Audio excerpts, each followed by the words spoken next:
Hey there folks, so welcome to Spectrum Pulse. We talk about music, movies, art and culture, and this is Billboard Breakdown.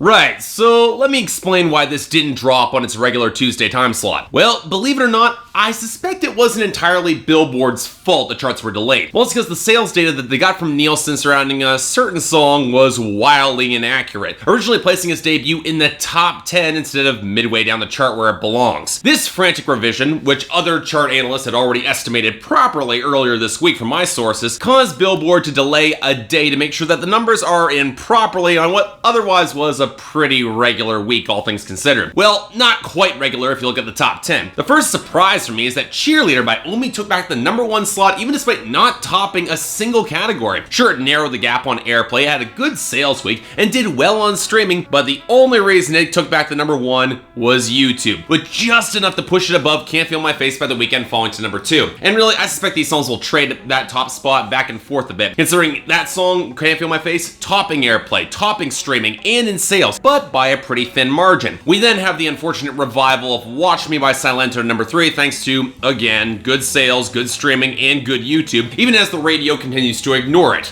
For good reason. Not the case for Lean On by Major Lazer, DJ Snake, and Mia, which rose to #4 on YouTube dominance pretty much, gains in streaming and airplay, and pretty solid sales. The gains weren't quite as strong, however, as they were for The Hills by The Weeknd, which surged into the top 5 at #5 on solid sales, better streaming, decent enough YouTube, and steady airplay gains. As much as I'm kind of ambivalent towards the song, I can see it going even higher on this momentum. What I don't see getting higher is Fight Song by Rachel Platten, which rose to #6 on sales but had losses both in streaming and airplay. I don't see this sticking around for much longer, and thank God for that. What got a surprising boost for me was Trap Queen by Fetty Wap going back to #7, which somehow picked up enough streaming and YouTube to push it up there. Similar case for his song My Way, going up to #8, except you can swap out YouTube for boost and airplay, although it did seem to slow as the week progressed. It was enough to push Bad Blood by Taylor Swift and Kendrick Lamar down even further to #9 though, and with losses in airplay and really only the stability on YouTube, it could be out of the top 10 pretty soon. And this leaves us with one song returning to the top 10 that I honestly am a little bit surprised it caught on. Good For You by Selena Gomez featuring A$AP Rocky, with good sales, considerable airplay gains, and even a boost in streaming. I can definitely see this having some longevity in the coming weeks ahead. This could get pretty interesting. And on the flip side, we've got our losers and dropouts. I honestly have a pretty hard time complaining about the majority of our dropouts here, with the only ones I really like being Slow Motion by Trey Songz, Good Thing by Sage the Gemini and Nick Jonas, and Crushing It by Brad Paisley. And even those latter two, they were cut short before their time and they weren't that great. But if by losing those, we also get rid of Take Your Time by Sam Hunt, Love You Like That by Kanan Smith, and This Summer's Gonna Hurt Like a Motherfucker by Maroon 5, along with The Matrimony by Wale and Usher, which was tolerable enough, I guess. I didn't really care for it one way or the other. I'm okay with these songs leaving. We also had a considerable week of losers too, most of which can be explained fairly easily. Rotten to the Core from the Descendants soundtrack dropping to 48, and Back to Back by Drake falling to 32. They both took losses because one of them is terrible and the other has a shelf life, as people start to forget about the whole Meek Mill Drake beef, which is kind of funny considering Rico by Meek Mill featuring Drake plummeted down again to 68. And then there's some more surprising non-starters, with Drag Me Down by One Direction falling hard to 26, and Omen by Disclosure featuring Sam Smith hitting 88. Honestly expected that latter one to stick around longer. And finally, we got our rotation of songs that are heading out naturally. Some because country radio are just phasing them out, like One Hell of an Amen by Brantley Gilbert going to 76, and Tonight Looks Good on You by Jason Aldean falling to 79, and some that oddly didn't connect as party songs as well as anybody expected, like Fun by Pitbull and Chris Brown going to 74, or The Night Is Still Young by Nicki Minaj continuing its downward trajectory down to 83. But you know what, we got a fresh slice of songs coming in to replace them. Although only one debuting last week to pick up steam was Here by Alessia Cara rising to 85. Elsewhere, we've got country music filling in the gaps with Anything Goes by Florida Georgia Line rising to 77, Save It for a Rainy Day by Kenny Chesney continuing to rise up to 69, Burning House by Cam picking up some steam to 65. Honestly, a little bit surprised, it's a bit of a slow burn, and Fly by Maddie and Tay going up to 67. Nice momentum for that upcoming debut album. It's good to see there. Beyond that though, we've got two pop hits that seem like smashes in the making here, with Cheyenne by Jason Derulo picking up some even more momentum off of last week going up to 66, and Locked Away by Rock City featuring Adam Levine boosted again to 25. I definitely see both these songs as top 10 contenders, so it'll be interesting to track how much higher they rise in the coming weeks. What's not so interesting is our solitary returning entry here.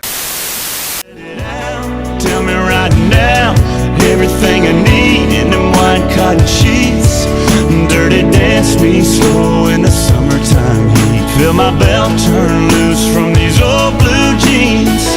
We both know that we lost it somehow. Let's get it found, strip it down, down, down.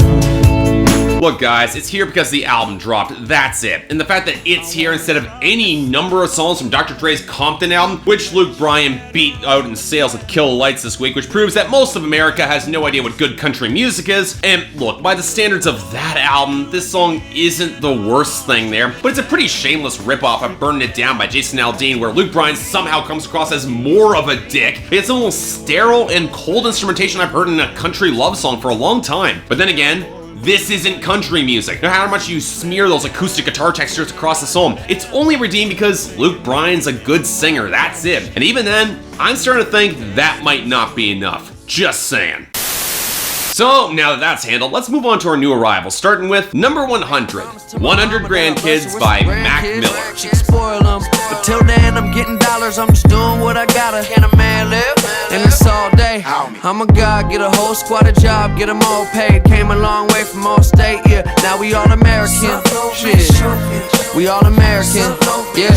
You know, I'm always a little bit surprised that I've never really had the chance to talk about Mac Miller. That's more because he seems to inhabit his own unique hip-hop ecosystem. His not particularly well-received debut album had no features on it, for instance. And while I did bring together a much more solid second release in 2013 with Watching Movies at the Sound Off, he's never been a rapper that I've considered essential to really cover and talk about. And with this song, that hasn't changed. It's not precisely that it's bad. The horns, the blubbery bass and keys, it's a good foundation, and there are a few moments of good wordplay and setting up a couple clever bits of language, but the actual content isn't that much to write home about. At least when Asher Roth, he had more ideas than this. They weren't good ideas, but they were more than just only kind of decent luxury rap without a lot of personality. In other words, I think I get Mac Miller's appeal, but this is not doing anything for me. Sorry. Number 99, Black Magic by Little Mix.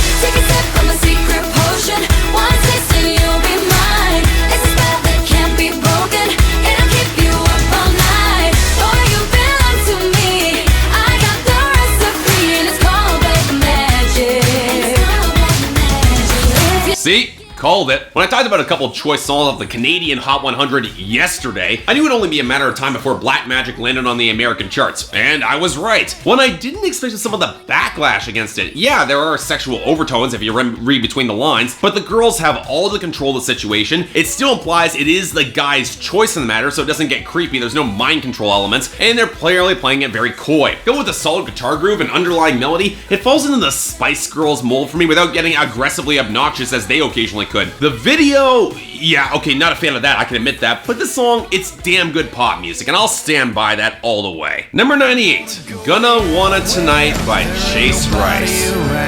Let your long hair get to falling down, and let your red lips leave their mark all over mine. If you want her, then we're gonna, girl, I hope you're gonna want her tonight. Okay, seriously? A radio programmer so desperate to scrape the bottom of the barrel in bro country that they put this on the radio? A song from an album a year old that was dropped as a single 9 months ago? In case you don't know, and congratulations if that's the case, Chase Rice along with Cole Swindle are among the least likable bro country acts left in the industry. Mostly because they make increasingly synthetic, interchangeable nonsense that can get pretty damn obnoxious. Chase Rice, to his credit, can hit better highs, which is likely why this song was chosen, but okay, ladies, do you really want to be with a guy who asked for sex saying, I hope you're gonna wanna tonight? Ugh. Outside of that, you will not remember another lyric on this song most because you've heard them all in bro country before, or Chase Rice's complete lack of personality, and outside of that you have watery guitars, drum machines, and a beat so deep and heavy it doesn't remotely belong in this sort of love song. In the end, it's a cut above Chase Rice's worst material, I can admit that, but it doesn't rise above mediocrity, and it's easy for me to skip. Next, number 97, Nothing Like You by Dan and Shay.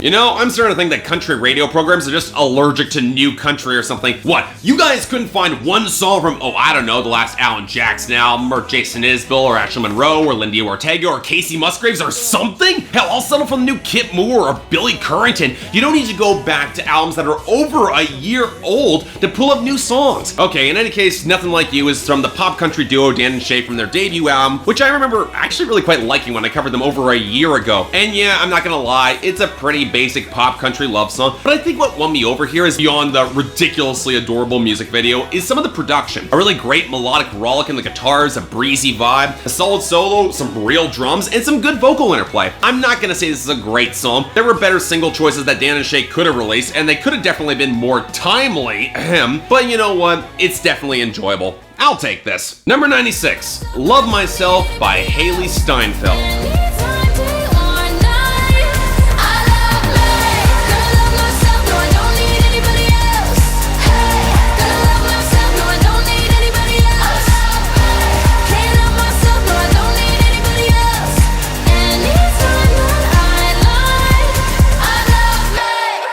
Okay, is it a thing now that every aspiring actress wants to have a music career too? I get chasing the EGOT, people, but you're not gonna get it with your standard pop record like this. Now, to be fair, Hailee Steinfeld is a fair bit closer than most young actresses her age. She was nominated for an Oscar for True Grit. I thought she should have gotten it. But I suspect the reason we've got a song for her is her friend Taylor Swift, who featured Steinfeld in the Bad Blood video. I suspect some of that clout and networking helped her get this song on the charts, and I have to admit I'm feeling a little bit conflicted about it, and not for the reason you might think. For one, Steinfeld has a really good voice and a lot of presence behind the microphone. And while the glassy instrumentation doesn't really have much body or uniqueness until the thicker buzzing chorus, it's still catchy even if it doesn't have much of an instrumental melody. I can kind of get behind this. And I have no issue with the song being about masturbation, because look, it totally is. Even if she's trying to get over someone after a breakup. And you know what, that's fine. Hell, she's doing it better than Beyonce and Nicki Minaj did it with Feeling Myself. But my issue with the song, look, it's impossible for me to hear this and not think about the other big I Love Myself song that dropped less than a year ago. I by Kendrick Lamar. And when you consider how much more I means as a song to address the mental anguish and depression faced by the black community after systemic racial inequality, this song kind of feels trivial in its struggle. And considering that Steinfeld was in the video with Kendrick during Bad Blood, she should be aware that song exists. Hell, it won a Grammy. I don't know. I'm assuming that this whole correlation, it's unintentional. It has the feeling of co-opting a cause that can mean life and death now for another, just for another cheap self-esteem anthem. And that bothers me a little bit. Still, it's not a bad song, but I'm not gonna go back to it, gotta be honest here. Number 51, High by the Beach by Lana Del Rey. Bye, baby, baby, bye, bye. The truth is I never bought into your bullshit when you would pay tribute to me, cause I knew that all I wanted to do was get high by the beach, get high, baby, baby, bye, bye.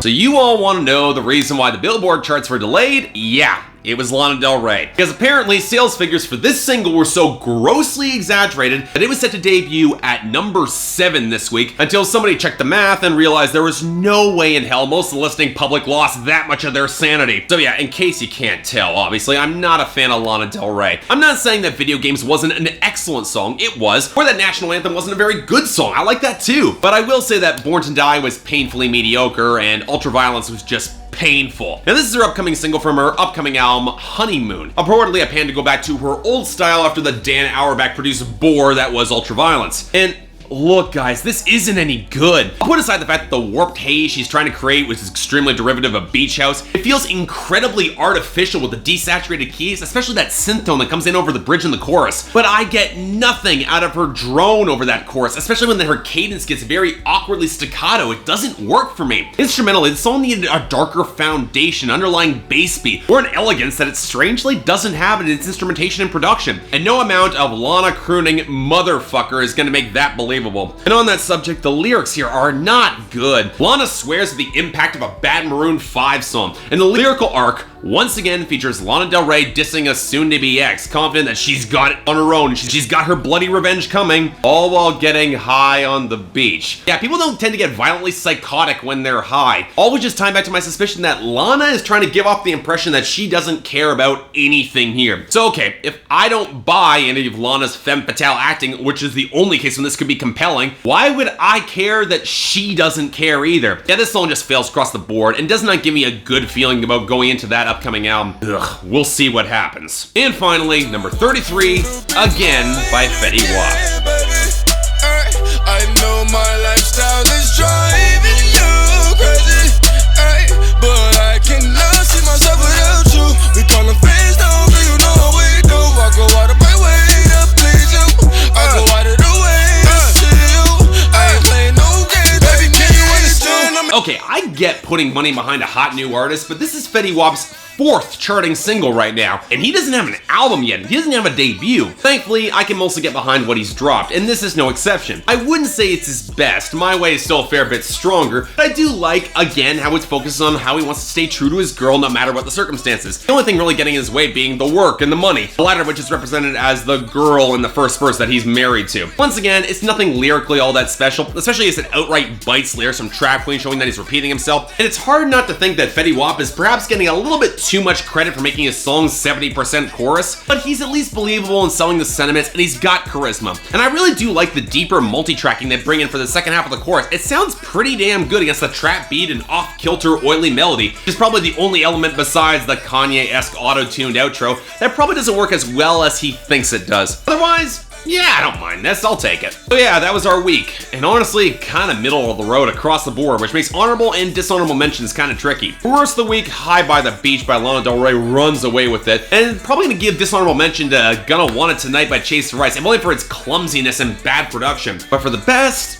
okay, honorable mention I'm giving to Dan and Shay for Nothing Like You, with the best going to Black Magic by Little Mix. Let's hope that the latter actually becomes a real hit. I'd like to see Fifth Harmony have some competition, but we'll find out more later. But until then, I'm Mark, you're watching Billboard Breakdown on Spectrum Pulse, and I'll see you next time.